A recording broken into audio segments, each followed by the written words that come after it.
नमस्कार, मैं हूं मनोज मानस। उत्तराखंड की खबरों में आपका स्वागत है। खबरों का रुख करेंगे उससे पहले आपको दिखाएंगे इस वक्त की अहम हेडलाइंस। बद्री केदारनाथ में उमड़ा आस्था का सैलाब। अब तक 17.51 लाख से अधिक श्रद्धालुओं ने किया दर्शन।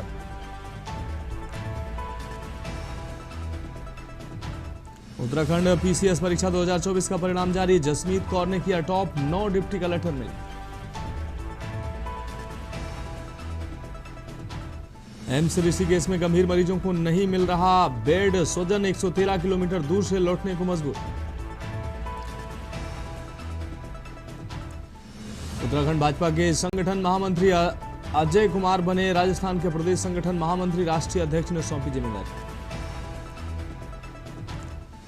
नैनीताल में जंगली हाथियों की गणना का कार्य पूरा। कॉर्बेट की 6 रेंज में मिले 960 हाथी।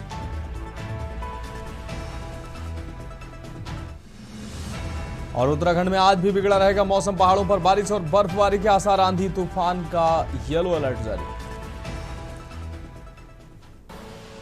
आप देख रहे हैं के न्यूज, खबरों का सारथी। और अब खबरें विस्तार से। हम खबर से बुलेटिन की शुरुआत करेंगे। कालाढूंगी नगर पालिका में खुली शराब की दुकान के विरोध में धरना दे रहे प्रदर्शनकारियों का कालाढूंगी विधायक वंशीधर भगत ने धरना स्थगित कराया है। साथ ही उन्होंने कहा कि 45 दिन के अंदर अंग्रेजी शराब की दुकान जो है वो बंद हो जाएगी और देसी मदिरा की दुकान को खोलने से पहले ही बंद करा दिया गया है। विधायक वंशीधर भगत के आश्वासन के बाद प्रदर्शनकारियों ने धरना स्थगित कर दिया।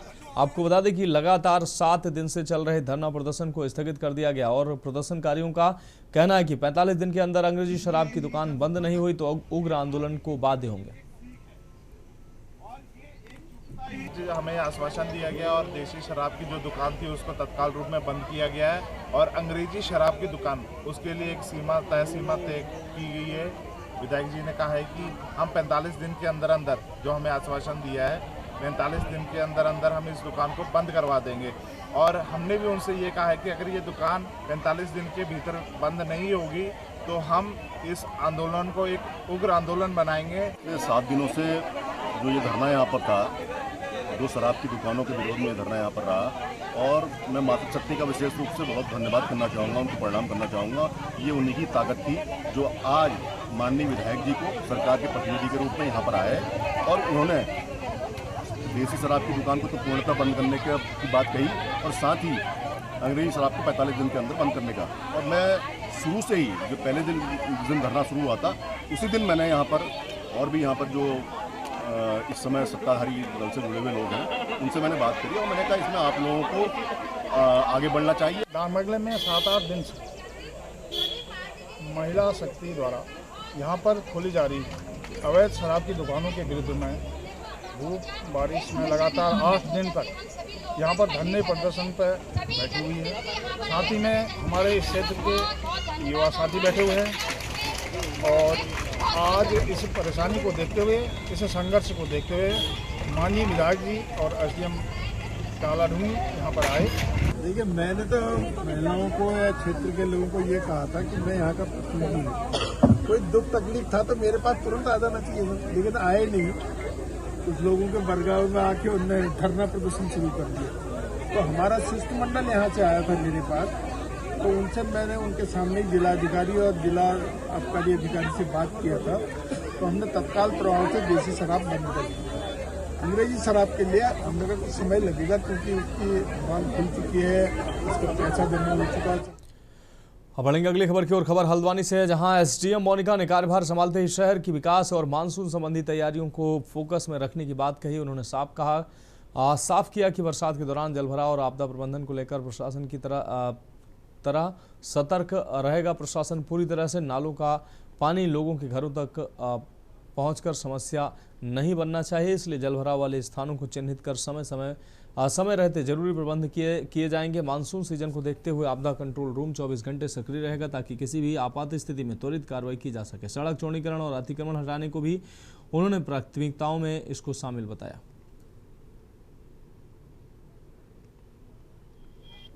बताना चाहूँगी कि हमारा अभी वर्तमान में जो गर्मी का सीजन चल रहा था उस समाप्ति की ओर है धीरे धीरे, और आपदा से दृष्टिगत यहाँ पे कई जो नाले हैं जो हर साल उफनते हैं और हमारी गौला नदी है, ये काफ़ी सेंसिटिव एरियाज हैं तो इनके लिए जो है हमारे द्वारा वृहद योजना बनाई गई है कि जो वहाँ से अफेक्टेड लोग हैं इस प्रकार की दिक्कत आने पर उनको सेफ एरिया में हमारे द्वारा शिफ्ट किया जाएगा। वहाँ पे मुनादी वगैरह भी की जाएगी। जब भी हमारा मौसम में रेड अलर्ट, ऑरेंज अलर्ट आएगा, उसको लोगों तक पहुँचाया जाएगा ताकि लोग जहाँ तक संभव हो सके घरों में रह सके। इसके अतिरिक्त जो आपने बताया था कि चौड़ीकरण के कार्य हैं या अतिक्रमण हटाने से संबंधित कार्य हैं, उस पर भी हम आगे कार्य करते रहेंगे ताकि जनता को किसी भी प्रकार की दिक्कत। अब बढ़ेंगे अगली खबर की ओर। खबर कालाडूंगी से, जहां क्षेत्र के कोटाबाग ब्लॉक में तहसील दिवस का आयोजन हुआ, जिसमें शामिल होकर विभिन्न विभागों के अधिकारियों ने फरियादियों की समस्याओं को सुनकर मौके पर निस्तारण कराया। एसडीएम सुधीर कुमार ने अनिस्तारित मामलों पर जल्द से जल्द समाधान करने के निर्देश दिए हैं। एसडीएम ने स्वीकार किया है कि प्रचार प्रसार की कमी से बहुत फरियादी नहीं पहुंच सके। उन्होंने उम्मीद जताई कि भविष्य में गांव घर के निकट तहसील दिवस आयोजित होने पर अधिकतम लोग शामिल होकर समस्याओं से निजात पा सकेंगे।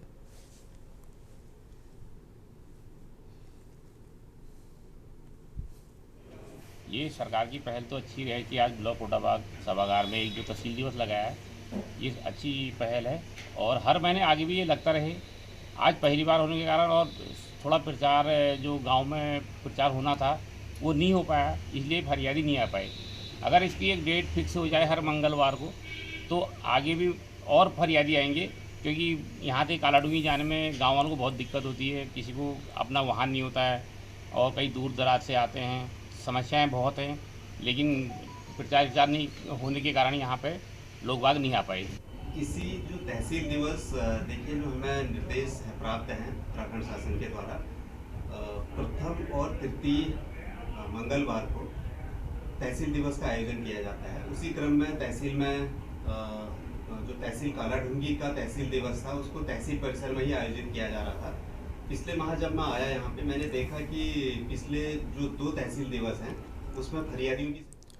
अगली खबर नैनीताल से है, जहां नगर पालिका सभागार में विद्युत विभाग ने स्मार्ट मीटर लगाने को लेकर होटल एसोसिएशन व्यापार मंडल पदाधिकारियों व 15 वार्डों के प्रतिनिधियों के साथ बैठक की। इस दौरान पालिका के सभी 15 वार्डों के सभासदों सहित विभिन्न स्टेक होल्डरों ने स्मार्ट मीटर लगाने पर विरोध जताया। हालांकि विद्युत विभागीय अधिकारियों ने दावा किया कि उपभोक्ताओं की समस्याओं का समाधान प्राथमिकता से कराया जाता है।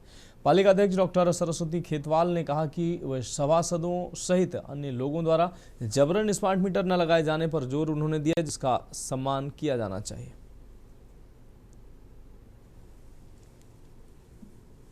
हमारी डिपार्टमेंटल और एलटी इंडस्ट्रीज़, एसटी इंडस्ट्री और सरकारी जो कनेक्शंस हैं लगभग हमने वो सैचुरेट कर दिए हैं। बाकी जो हमारे अभी घरेलू संयोजन और जो वाणिज्य हैं वो संयोजन बचे हुए हैं, जिस पे हमारा कार्य प्रगति पर है और जो हम इसमें उम्मीद कर रहे हैं कि हम इसमें जो है जल्दी इसको अचीव कर लेंगे। इसमें विरोध का जो था, लोगों को एक्चुअली में जानकारी नहीं थी, उस वजह से विरोध हुआ है। उसके बाद हमने पीछे स्मार्ट मीटर पखवाड़ा भी लगाया गया।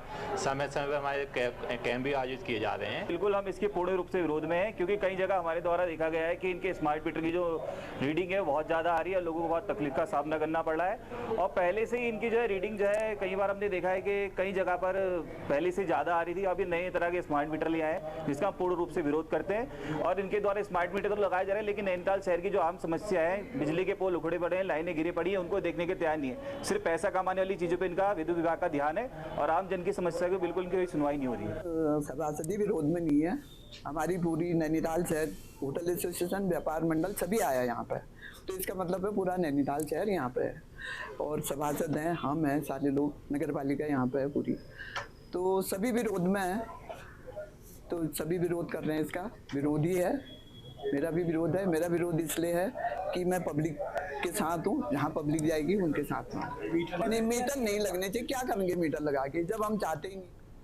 अगली खबर का रुख करेंगे खबर देहरादून से, जहां राष्ट्रवादी रीजनल पार्टी ने चमोली जिले के थराली विधानसभा क्षेत्र के कंडवाल गांव से कफूली मल्ला मोटर मार्ग निर्माण में कथित 16 करोड़ रुपए घोटाले का आरोप लगाया है। उत्तरांचल प्रेस क्लब में आयोजित पत्रकार वार्ता में पार्टी के राष्ट्रीय अध्यक्ष शिव प्रसाद सेमवाल ने कहा कि सड़क का अधिकांश कार्य अधूरा होने के बावजूद ठेकेदार को पूरा भुगतान कर दिया गया। पार्टी ने पीडब्ल्यूडी अधिकारियों पर ठेकेदारों से मिलीभगत का आरोप लगाते हुए भौतिक व वित्तीय ऑडिट कराने की मांग की है। इसके लिए संबंधित तमाम अभिलेखों को सील करते हुए कार्रवाई आगे बढ़ाने पर जोर दिया। चेतावनी दी कि कार्रवाई न होने पर भ्रष्टाचार के खिलाफ जन आंदोलन शुरू किया जाएगा।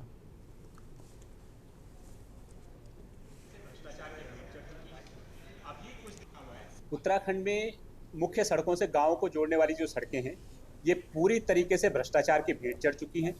अभी कुछ दिनों पहले खुद डिपार्टमेंट ने, पीडब्ल्यूडी डिपार्टमेंट ने इसका एक प्रेजेंटेशन करवाया और ब्रिड पुल के अंतर्गत जो पीएमजीएसवाई की सड़कें हैं उनकी एक डिटेल मांगी और उसमें साफ, ये जो रिपोर्ट हमारे पास है 29 मई की रिपोर्ट है और इसमें साफ लिखा हुआ है, साफ इसमें शो आप देख सकते हैं कि तमाम जो 20 प्रोजेक्ट ऐसे हैं कम से कम कि जिसमें 20% भी काम नहीं हो रखा और 100% इस पर भुगतान हो चुका है। एक साल से सड़कें जो है, सड़कों पे काम बंद है। अधिकारी लगातार झूठ बोल रहे हैं कि सड़कों का काम पूरा हो चुका है। भारत सरकार को भी झूठी रिपोर्ट भेज दी गई है कि सड़कों का काम पूरा हो चुका है, लेकिन धरातल पे काम बिल्कुल 20%, 15% भी पूरा नहीं। अगली खबर देहरादून से, जहां कांग्रेस नेता राहुल गांधी 4 और 5 जून को उत्तराखंड के दौरे पर पहुंच रहे हैं। 4 जून को अल्मोड़ा में रैली और पौड़ी में पूर्व सैनिकों के साथ संवाद करेंगे। कांग्रेस नेता 5 जून को देहरादून में पार्टी के शीर्ष नेताओं, विधायकों और पार्टी के विभिन्न प्रकोष्ठों के साथ बैठक भी करेंगे। राहुल गांधी के दौरे को लेकर पार्टी कार्यकर्ताओं में उत्साह और का माहौल देखने को मिल रहा है। कांग्रेस की मुख्य प्रवक्ता गरिमा दसोनी ने बताया कि राहुल गांधी के आगमन को लेकर पार्टी की सभी तैयारियां पूरी हो चुकी हैं। राहुल गांधी का दौरा कार्यकर्ताओं में एक नई ऊर्जा का संचार करेगा। उन्होंने तंज कसते हुए कहा कि कांग्रेस में एक तरफा मन की बात नहीं होती बल्कि कार्यकर्ताओं की बात भी सुनी जाती है। जबरदस्त जोश और उत्साह है और कहीं ना कहीं जिन नेताओं को हम टीवी पर देखते हैं, रैलियों में देखते हैं, आज समक्ष उनको देखकर कार्यकर्ताओं के मन में बहुत ज्यादा दोगुना मुझे लगता है पंख लग गए उसके उत्साह को। और 4 और 5 को माननीय राहुल गांधी जी का उत्तराखंड देवभूमि में दौरा है और इस दौरान वो अल्मोड़ा में एक विशाल जनसभा को संबोधित करेंगे। उसके बाद पौड़ी गढ़वाल में वो पूर्व सैनिकों के साथ संवाद करेंगे, रक्षा संबंधी बातों पर, अग्निवीर योजना पर और कहां पर डेंट पिछले 10 सालों की, 12 सालों की सरकार में पूर्व सैनिकों की तनख्वाह पर, पेंशन पर पड़ा है। बात अगली खबर की करेंगे। खबर नैनीताल से, जहां एनजीटी के सदस्य सचिव डॉक्टर फिरोज अहमद ने राज्य अतिथि गृह के सभागार में पर्यावरणीय योजना एवं एनजीटी आदेशों के अनुपालन के संबंध में आला अधिकारियों के साथ बैठक की है। डॉक्टर अहमद ने कहा कि ठोस अपशिष्ट प्रबंधन हेतु सभी जगह का अनिवार्य रूप से चयन होना चाहिए। नदी, नाले व अन्य जल स्रोतों पर उसका असर नहीं पड़ना चाहिए। एनजीटी सचिव ने कहा कि नैनीताल को प्रदूषित होने से कड़ाई से रोका जाना चाहिए। इसके लिए झील के चारों ओर ड्रेनेज सिस्टम को दुरुस्त कर सीवर ट्रीटमेंट प्लांट की शीघ्र ही क्षमता बढ़ाई जाए। उन्होंने ठोस अपशिष्ट पृथकीकरण, गीला सूखा कचरा संग्रहण एवं वैज्ञानिक ढंग से निस्तारण की जानकारी प्राप्त कर उचित प्रबंधन पर जोर दिया। उन्होंने एनजीटी द्वारा समय समय पर जारी आदेशों के क्रियान्वयन की विभागवार अपडेट रिपोर्ट मांगी।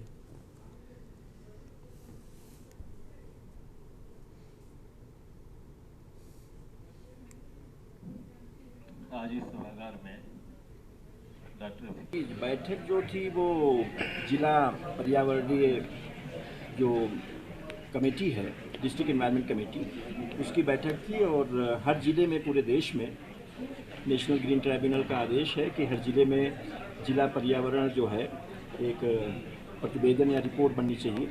तो उस मामले में था, उसमें कचरा प्रबंधन है, जो म्यूनिसिपल सॉलिड वेस्ट है, सीवेज है, जो गंदा पानी है उसका ट्रीटमेंट है, नदियों को बचाने के लिए है, झीलों को बचाने के लिए है, जंगलों को बचाने के लिए है, खनन के लिए है, माइनिंग के लिए है और पौधारोपण से लेके हरियाली बढ़ाने से लेके, यानी पर्यावरण से जुड़े हुए सारे मामले हैं।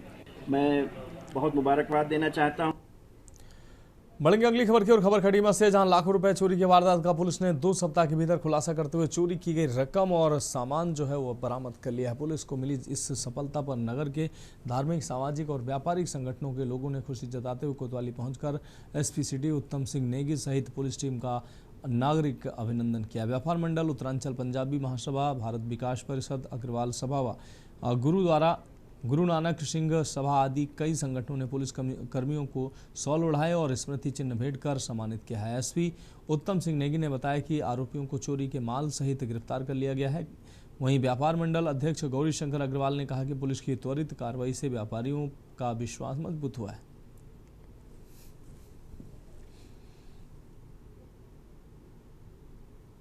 उसमें पुलिस के द्वारा बहुत ही मेहनत की गई। ऐसा ना, कुछ चीज़ ऐसी होती है जो सामने दिखाई देती हैं। मैं फिर आपके चैनल के माध्यम से एक बात कहना चाहूँगा, केसी आर्य जी मेरे बीच में खड़े हैं, ये पसीने से तर्फ है। जब कहते स्टेशन रोड में एक वहाँ पे मेरे को मिले, मतलब बहुत ज़्यादा पसीना था। ये वीडियो फुटेज वगैरह निकलवा रहे थे कहीं, और मेरे को अगर लगा कि हाँ वास्तव में पुलिस जो है लगातार चल रही है। पुलिस ये कुछ 15-20 दिन पहले की घटना थी, जो 3 दुकानों में चोरों ने घर के रास्ते से दरवाजा तोड़कर अंदर घुसे थे और वहाँ काफ़ी सामान चोरी और नकदी भी चोरी करके ले गए थे। तो ये पुलिस के लिए चुनौती थी और मुख्यमंत्री जी के गृह क्षेत्र का भी मामला था। मुख्यमंत्री जी के भी हमारे निर्देश थे तो वारदात को जल्दी खोलना है। खबरों में वक्त एक अहम ब्रेक का, जल्द हाजिर होंगे। ब्रेक के बाद उत्तराखंड की खबरों में एक बार फिर से आपका स्वागत है। खबर काशीपुर से है, जहां केवीआर हॉस्पिटल एक बार फिर गंभीर लापरवाही और संवेदनहीनता के आरोपों के चलते विवादों के घेरे में। आरोप है कि अस्पताल के डॉक्टरों ने पैसे के लालच में एक बेबस मरीज की जान जोखिम में डाल दी है। इस अस्पताल पर पहले ही इलाज में लापरवाही बरतने के गंभीर आरोप लग चुके हैं। ताज़ा मामला बबलू अली मरीज से जुड़ा है। पीड़ित के परिजन मुबारक अली ने बेहद गंभीर आरोप लगाते हुए बताया कि डॉक्टरों ने मरीज की आंत का ऑपरेशन करने के बहाने उसकी एक किडनी निकाल ली। इस गलत इलाज के कारण मरीज की आंतें लीक होने लगी और वह वेंटिलेटर पर पहुंच गया।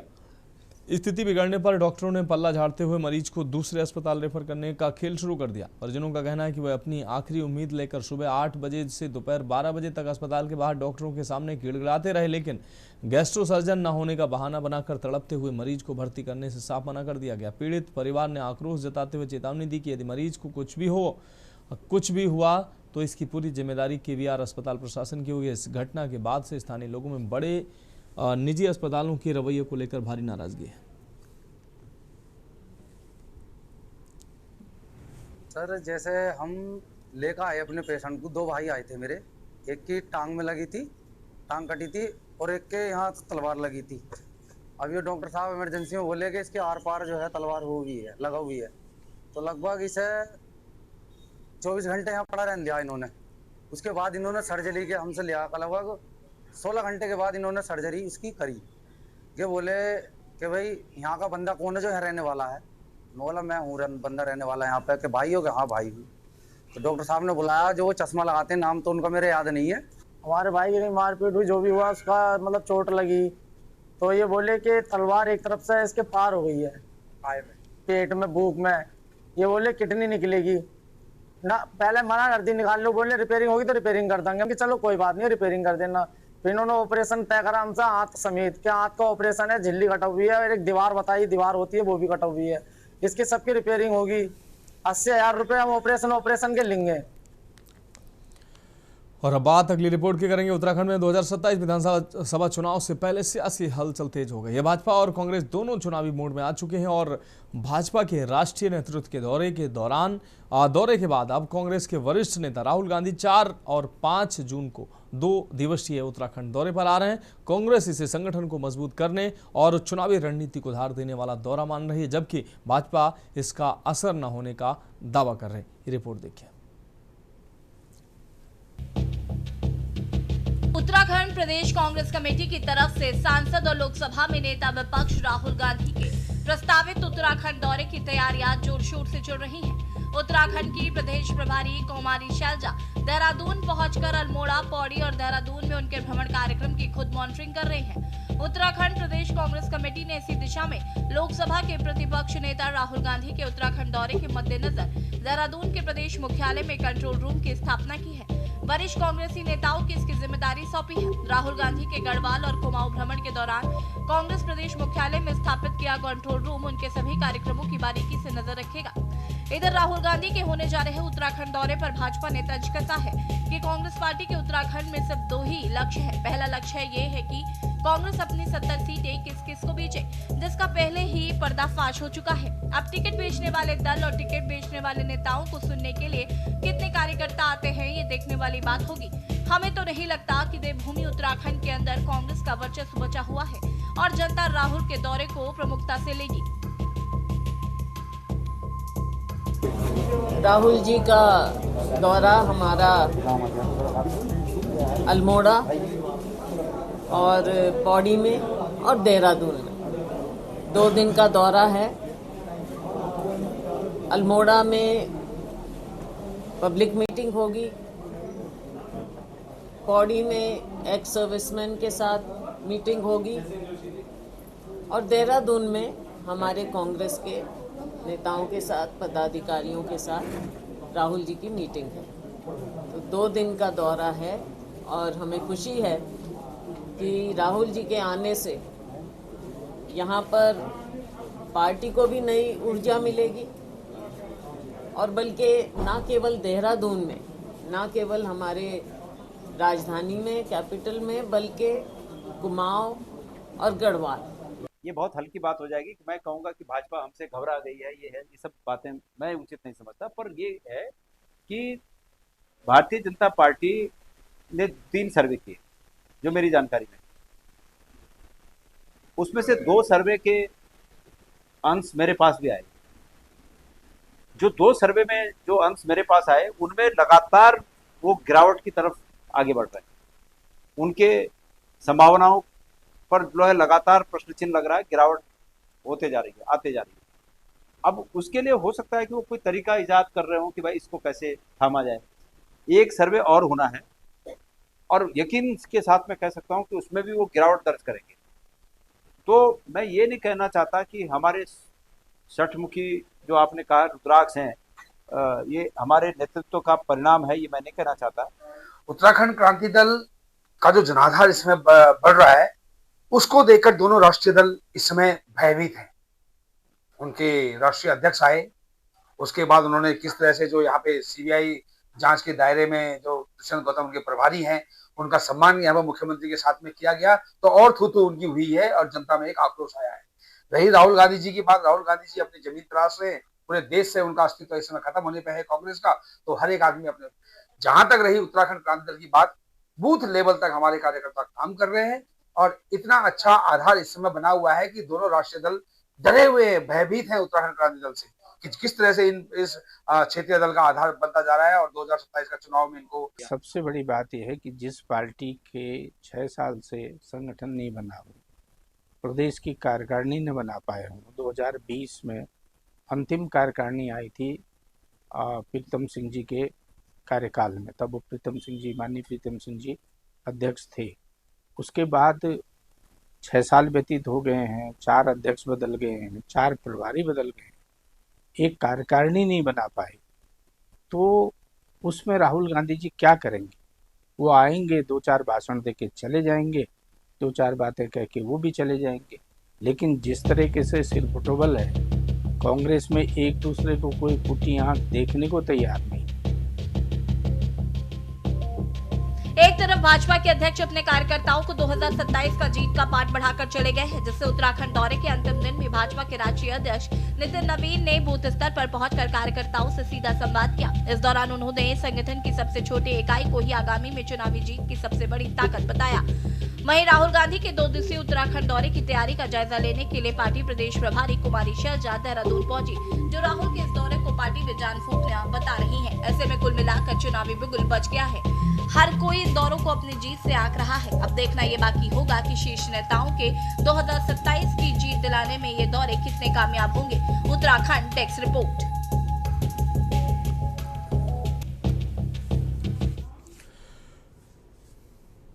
तो फिलहाल उत्तराखंड की खबरों में अभी के लिए मेरे साथ इतना है। मुझे दीजिए इजाजत और आगे आप देखिए के न्यूज इंडिया का विशेष कार्यक्रम मंथन हमारे प्रधान संपादक दुर्गेन चौहान जी के साथ।